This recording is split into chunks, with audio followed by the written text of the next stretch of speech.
وَتِلْكَ الْأَمْثَالُ نَضْرِبُهَا لِلنَّاسِ وَمَا يَعْقِلُهَا إِلَّا الْعَالِمُونَ۔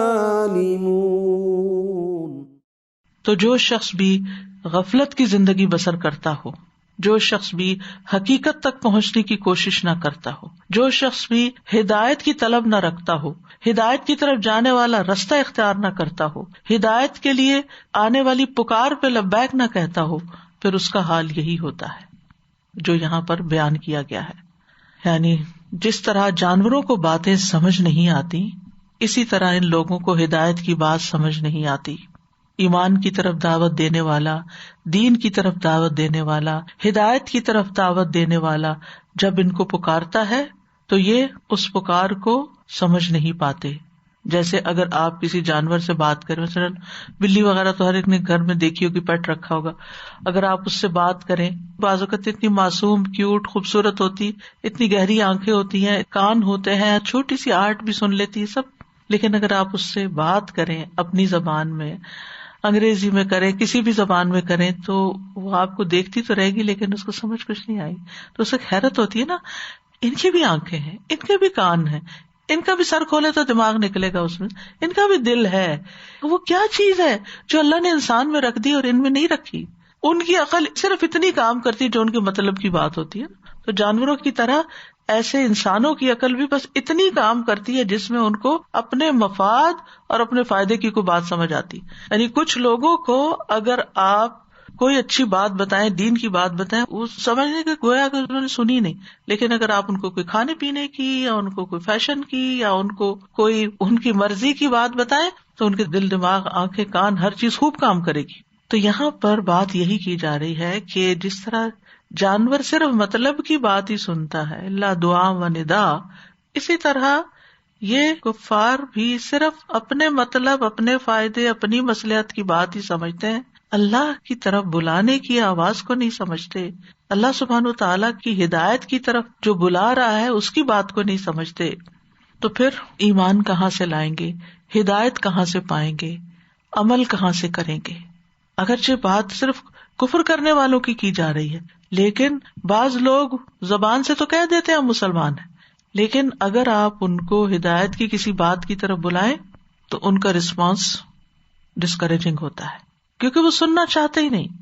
منافقین کا حال کیا تھا؟ نبی صلی اللہ علیہ وسلم کی مجالس میں حاضر ہوتے تھے لیکن ان سے کچھ بھی فائدہ نہیں اٹھاتے تھے، جیسے جاتے تھے ویسے ہی نکل آتے تھے۔ اسی طرح کچھ لوگوں کو قرآن کی آیات سنائی جائیں، بتائی جائیں، کچھ نہیں سمجھتے۔ اور جب میں اس لیسن کو تیار کر رہی تھی تو مجھے ایک دم اتنا ڈر لگا کہ بعض لوگ قرآن کی تلاوت سنتے رہتے ہیں اور وہ بھی ان کے لیے صرف ایک آواز ہوتی ہے، اللہ دعا و ندا ہوتی ہے، وہ آیت کیا کہہ رہی ہے کچھ پتہ نہیں۔ کتنا ڈرنے کا مقام ہے۔ یہ ضروری نہیں کہ ہر وقت ہم بہت گہرائی میں جا کر ہی سنیں، لیکن ایٹ لیسٹ جو لفظ ہمارے کان کو ٹکرائے تو ہمیں یہ تو پتا ہو کہ کہا کیا جا رہا ہے۔ اور اس طرح کی لسننگ جو ہوتی ہے تو آپ دیکھیں گے کہ کچھ نہ کچھ دل میں اتر ہی جاتا ہے، کہیں نہ کہیں انسان رک ہی جاتا ہے۔ بعض لوگ پورا قرآن حفظ کر لیتے ہیں لیکن ایک جملہ بھی نہیں سمجھتے۔ تو ایسا نہ ہو کہ قرآن کی آواز ہمارے لیے صرف دعا اور پکار ہی رہ جائے۔ اسی طرح ہر وہ شخص جو ہدایت سے منہ موڑ لیتا ہے، اصلاح چھوڑ کے فساد کی طرف چلا جاتا ہے، اللہ تعالیٰ کے احکامات کو سنی انسنی کر دیتا ہے، اور وہ جانوروں کے ریوڑ میں، انسانوں کی بھیڑ میں گو ود دا فلو، جدھر سب جا رہے ہیں ادھر ہی چلتا چلا جا رہا ہے اور سمجھنے کی کچھ کوشش نہیں کرتا، تو یہ ناسمجھی کی زندگی بسر کرنا اسی میں شامل ہو جاتا ہے۔ تو جو شخص بھی حق سننے سے بہرا، گنگا اور اندھا ہو، اس کو کچھ بھی فائدہ نہیں ہوتا۔ اور پھر قرآن مجید میں یہ بتایا گیا کہ جو آیات کو جھٹلا دیتے ہیں وہ بھی گنگے اور بہرے ہیں۔ سورۃ الانعام 39 ہے یہ، والذین کذبوا بآیاتنا صم وبکم فی الظلمات، جن لوگوں نے ہماری آیات کو جھٹلایا وہ بہرے اور گنگے ہیں، اندھیروں میں پڑے ہوئے ہیں۔ ایسے لوگوں کو ان کے اعضاء کسی کام نہیں آتے، یعنی آنکھ، دل، کان کام نہیں آتے۔ سورۃ الاحقاف میں آتا ہے، اور بلا شبہ ہم نے انہیں ان چیزوں میں قدرت دی جن میں ہم نے تمہیں قدرت نہیں دی، ہم نے ان کے لیے کان اور آنکھیں اور دل بنائے، تو نہ ان کے کان ان کے کسی کام آئے، نہ ان کی آنکھیں اور نہ ان کے دل، حالانکہ دنیاوی اعتبار سے وَلَقَدْ مَكَّنَّاهُمْ فِيمَا إِن مَّكَّنَّاكُمْ فِيهِ، یعنی ہم نے انہیں دنیا میں ایسا بسایا تھا کہ تمہیں ویسا نہیں بسایا. ان کے پاس وہ کچھ تھا دنیاوی ترقی کے اعتبار سے جو تمہارے پاس نہیں ہے، اور ہم نے ان کو کان آنکھیں دل دیے مگر انہوں نے فائدہ نہیں اٹھایا. بھئی اتنا کچھ تو کر لیا، اتنی ترقی کر لی تو فائدہ کیسے نہیں اٹھایا؟ اللہ سبحانہ وتعالیٰ فرماتے ہیں ان کے دل اور آنکھیں کان کام ہی نہیں آئے. کیوں؟ اذ کانوا یجحدون بآیات اللہ، جب وہ اللہ کی آیات کا انکار کرتے تھے. وحاق بہم ما کانوا بہ یستہزئون، اور انہیں اسی چیز نے گھیر لیا جس کا وہ مذاق اڑاتے تھے.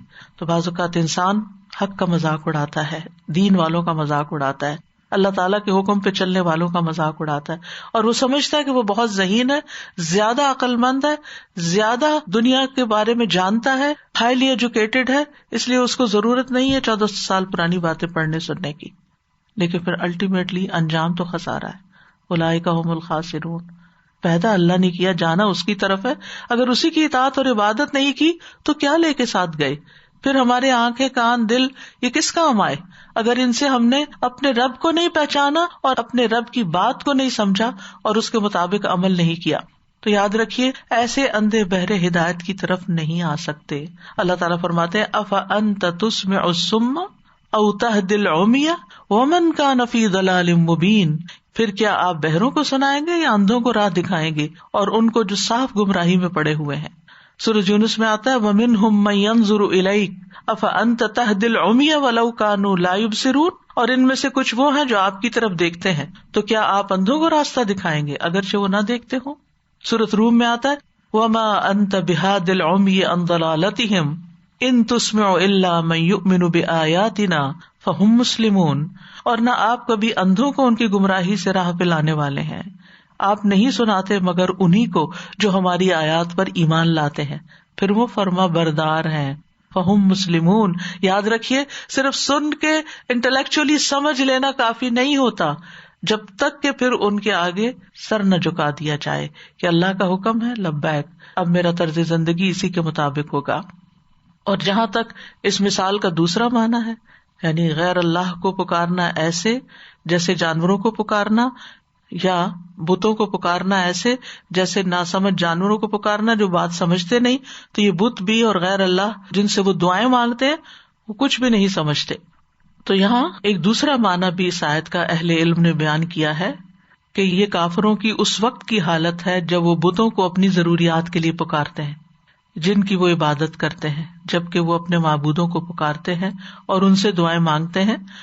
تو ان بتوں کی مثال ایسے ہی ہوتی ہے جیسے وہ پکارنے والا ایسے جانوروں کو پکارتا ہے جو نہ سنتے ہیں نہ سمجھتے ہیں. تو بتوں کو جانوروں سے تشبیہ دی گئی، یہ دوسرا معنی ہے یہاں، یعنی ان کی دعائیں بیکار ہیں. اب سوال یہ پیدا ہوتا ہے کہ ایسے بہت سے لوگ ہوتے ہیں جو غیر اللہ کو پکار رہے ہوتے ہیں، اور بعض اوقات وہاں جا کر ان کی دعائیں قبول بھی ہو جاتی ہیں. تو یہ کیسے ہوتا ہے، یہ کیوں ہوتا ہے؟ یعنی بعض لوگ مسجد نہیں جائیں گے، کعبہ نہیں جائیں گے، اللہ کو اس طرح نہیں پکاریں گے، بلکہ مشرکین مکہ تو وہ یا حبل یا لات یا منات ان کو پکارتے تھے، تو وہ تو پتھروں کے صنم تھے. تو مجھے تو ایسے لگتا پتھر کے صنم کو پکارنا ایسے جیسے دیوار کے ساتھ کوئی کھڑا ہو کے کہے اے دیوار میرا یہ کام کر دو، تو دیوار کیا کرے گی؟ اتنی موٹی سی بات ہے نا، یعنی عقل میں آتی ہے نا. کہ اگر میں اپنے بچے کو بلانے کے بجائے کہ ادھر آؤ پانی لے کر آؤ، میں کہوں دیوار تم ادھر آؤ میرا یہ کام کرو، تو دیوار نے کیا کرنا ہے؟ لیکن وہ لوگ جو غیر اللہ کو پکارتے ہیں تو کبھی ان کی پکار سنی جاتی ہے، تو یہ دراصل ان کے لیے بطور ابتلا ہے، امتحان ہے، آزمائش ہے. یعنی ان کی رسی دراز کر دی گئی کہ تھوڑا اور آگے نکل جائیں غلط کاموں میں. دوسری بات یہ کہ یہ ان کے مقدر میں ہوتی ہے وہ چیز، یعنی اگر وہ نہ بھی مانگتے تو وہ چیز ان کو مل جاتی. ہر چیز کا ایک وقت ہوتا ہے. تو انہوں نے اللہ سے مانگنے کی بجائے، یعنی اللہ سبحانہ تعالیٰ نے ہماری ضروریات تو پوری کرنی ہے، وہ کرتا ہے. بہت سی چیزیں ہم نے مانگی نہیں پھر بھی اس نے ہمیں دی. حیرت ہوتی ہے نا بعض اوقات کہ ہم نے سوچا ہی ہوتا ہے، ابھی مانگا نہیں ہوتا اور وہ کام ہو جاتا ہے. ہم میں سے ہر ایک کے ساتھ ایسے ایکسپیرینس ہوتے ہیں. ہر دل میں خیال آتا ہے اور اچانک وہ چیز سامنے آ جاتی ہے. تو یہ اللہ کی عنایت ہوتی ہے. بعض اوقات ہم مانگتے ہیں تو دعا پوری ہو جاتی، بعض اوقات ہم مانگتے بھی نہیں، خیال بھی نہیں کرتے اور پھر بھی وہ کام ہو جاتا ہے. تو یہ اللہ تعالیٰ نے ہم سے جو مانگنے کا کہا نا کہ مجھ سے مانگو، وقال ربکم ادعونی استجب لکم. یہ دراصل اللہ سبحانہ وتعالیٰ کے ساتھ ایک تعلق کا خوبصورت انداز ہے کہ ہم اس کے ساتھ کنیکٹڈ رہیں، کیونکہ جو دینے والا ہوتا ہے نا وہ محسن ہوتا ہے. تو جب ہم مانگتے ہیں اور وہ دیتا، ہماری دعا قبول ہوتی ہے، تو پھر ہمارے دل میں اس کی محبت اور عظمت اور بڑھتی ہے، ہمیں اس کی پریزنس کا یقین ہوتا ہے کہ وہ ہے. تو بہرحال پہلا معنی کیا ہے اس میں؟ الذی ینعق سے مراد انبیاء ہیں، اور دوسرا الذی ینعق سے مراد کافر ہیں. انبیاء کے مقابلے میں جن کو پکارا جا رہا ہے وہ کفار ہیں، اور دوسرے کفار جن کو پکارتے ہیں اس کے مقابل بت ہیں. اور یہ دونوں معنی ہی درست ہیں، یعنی دونوں معنوں کا احتمال پایا جاتا ہے. یعنی اصول اور قاعدے کی بات یہ ہے کہ جب کسی آیت میں دو معنی پائے جاتے ہوں اور ایک دوسرے سے کنٹراڈکٹ نہ کرتے ہوں تو دونوں معنی ہی لیے جا سکتے ہیں. یہ وسعت ہوتی ہے اس کلام کی، ٹھیک ہے. اور اس طرح کی آپ کو بہت سی مثالیں ملیں گی. بہت سے لوگ اس میں خواہ مخواہ کنفیوز ہوتے ہیں، اچھا پھر یہ معنی ہے یا وہ ہے، یہ لوں یا وہ لوں، اور یہ بھی قرآن سے ہی بات بتا رہا ہے، وہ بھی قرآن سے بتا رہا ہے، یہ کچھ بتا رہا ہے، یہ وہ کچھ بتا رہا ہے. کوئی مسئلہ ہی نہیں ہے یہ. اگر وہ دو بتانے والے ایک دوسرے سے کنٹراڈکٹ نہیں کرتے تو خیر ہی خیر ہے. اس سے یہ پتہ چلتا ہے کہ اللہ سبحانہ وتعالیٰ نے اس کلام کو ہر دور کے لوگوں کی ہدایت کا ذریعہ بنایا، اس کے اندر وسعت رکھ دی، تو اس وسعت کو مسئلہ نہیں بنانا چاہیے. اب ہم دوسری مثال کی طرف آتے ہیں. سورۃ الرعد کی آیت نمبر 14. لَهُ دَعْوَةُ الْحَقِّ وَالَّذِينَ يَدْعُونَ مِن دُونِهِ لَا يَسْتَجِيبُونَ لَهُم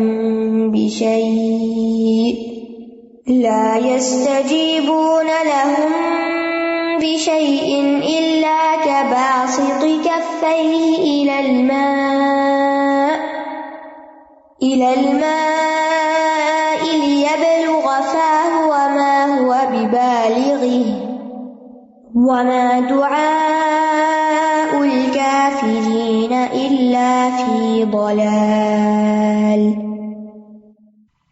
اسی کو ہی پکارنا برحق ہے، اور وہ لوگ جو اس کے سوا کو پکارتے ہیں، یعنی اس کے علاوہ کسی اور کو پکارتے ہیں، وہ انہیں کچھ بھی جواب نہیں دیتے مگر اس شخص کی طرح جو اپنے دونوں ہاتھ پانی کی طرف پھیلائے تاکہ وہ اس کے منہ تک پہنچ جائے، حالانکہ وہ اسے پہنچنے والا نہیں.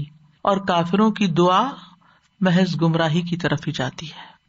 یہ مثال ان آیات کے بعد آئی ہے جن میں اللہ کی عظمت کے بارے میں وعید بیان کی گئی ہے، اور یہ کہ ان میں اللہ کی مخلوق کے بارے میں اللہ کی کامل ربوبیت کے بارے میں بات کی گئی ہے. اور یہ سورۃ الرعد کی آیت نمبر 8 سے 13 تک ہے.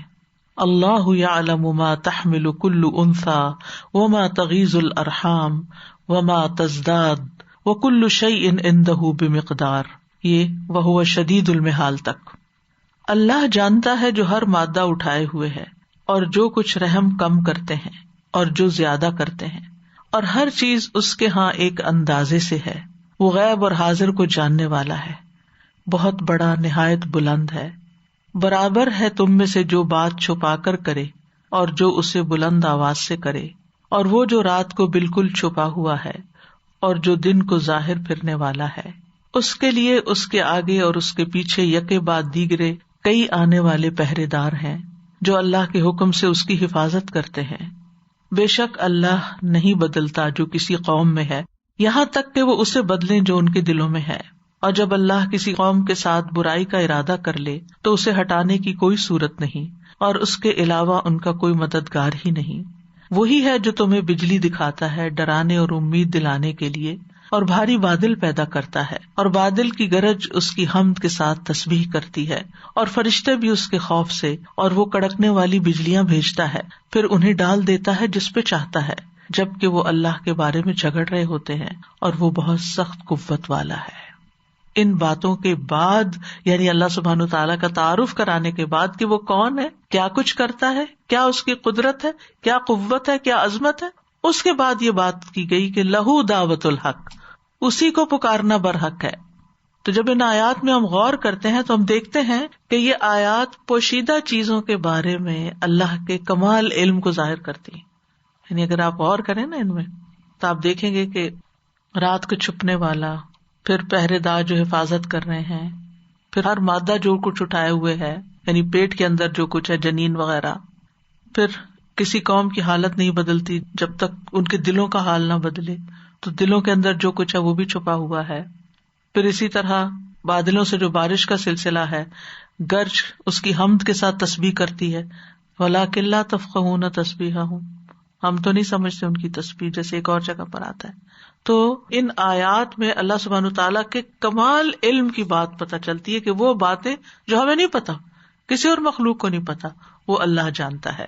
یعنی اللہ یعلم ما تحمل کل انثی وما تغیض الارحام، یعنی مادہ کے پیٹ میں جو جنین اور حمل ہے، بیٹا ہے، بیٹی ہے، صحت مند ہے، بیمار ہے، کس رنگ کا ہے، کس شکل کا ہے، کس عمر کا ہوگا، یہ سب کچھ اللہ ہی جانتا ہے.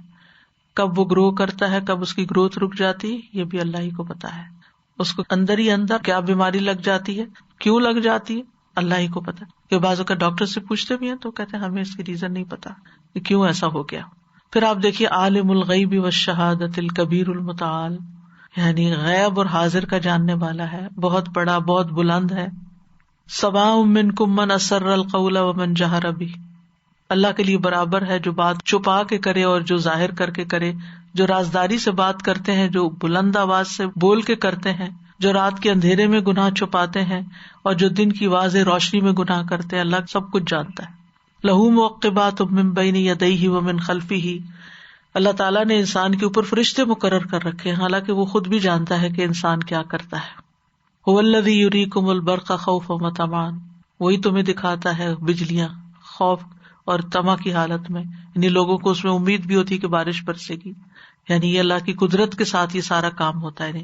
پھر اللہ کی قدرت کے ساتھ یہ بادل پانی سے لدے ہوئے ہوتے ہیں اور پھر بارش برساتے ہیں.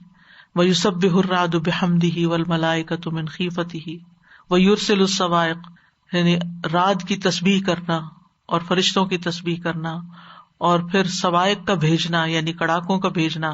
وَهُمْ يُجَادِلُونَ فِي اللَّهِ وَهُوَ شَدِيدُ الْمِحَالِ. سبحان اللہ، اللہ سبحانہ وتعالیٰ کی یہ ساری قدرتیں اور لوگ اللہ ہی کے بارے میں جھگڑ رہے ہیں جس نے یہ سب کچھ بنایا. تو ان تمہیدی آیات کے بعد پھر توحید الوہیت کا ذکر ہے اگلی آیت میں، اور توحید ربوبیت کا بھی ذکر ہے کہ کس طرح اللہ سبحانہ وتعالیٰ ان ساری نشانیوں کو دکھا کر سمجھا کر پھر اس کے بعد فرماتے ہیں لہو دعوت الحق، اسی کو پکارنا برحق ہے. لہو میں جو لام ہے یہ استحقاق کا ہے، یعنی اللہ ہی کا حق ہے. ہو کی ضمیر اللہ کی طرف جاتی ہے. ایک معنی یہ کیا گیا ہے کہ صرف اللہ کی عبادت کرنا، کیونکہ یاد رکھیے پکار میں، دعا میں عبادت بھی ہوتی ہے. ایک دعائے عبادت ہوتی ہے، ایک دعائے مسئلہ ہوتی ہے. یعنی ایک اللہ کو پکارنا عبادت ہوتا ہے اور ایک اپنا سوال پیش کرنا ہوتا ہے. یعنی اللہ ہی کو پکارنا، دعا کرنا، اس کی عبادت کرنا، بس یہی حق ہے. دوسرا معنی یہ کیا گیا کہ اللہ تعالیٰ بندوں کو حق کی طرف پکارتا ہے، یعنی اللہ تعالیٰ بندوں کو حق کی پکار کی طرف بلاتا ہے، یعنی لا الہ الا اللہ کی پکار. تو گویا اللہ تعالیٰ ہی اس بات کا مستحق ہے کہ اس کو پکارا جائے، اس سے ڈرا جائے، اسی سے امیدیں باندھی جائیں، اس سے محبت کی جائے، اس کی طرف رغبت رکھی جائے، اسی سے خوف کھایا جائے، اس کی طرف ہر مشکل میں رجوع کیا جائے، اسی پہ توکل کیا جائے. کیوں؟ کیونکہ اس کا الہ ہونا برحق ہے، یعنی وہی اصل الہ ہے. اس لیے سب کچھ اسی کے ساتھ وابستہ کرو، کسی اور کے ساتھ یہ سب کچھ نہیں ہو سکتا. وَتِلْكَ الْأَمْثَالُ نَضْرِبُهَا لِلنَّاسِ وَمَا يَعْقِلُهَا إِلَّا الْعَالِمُونَ.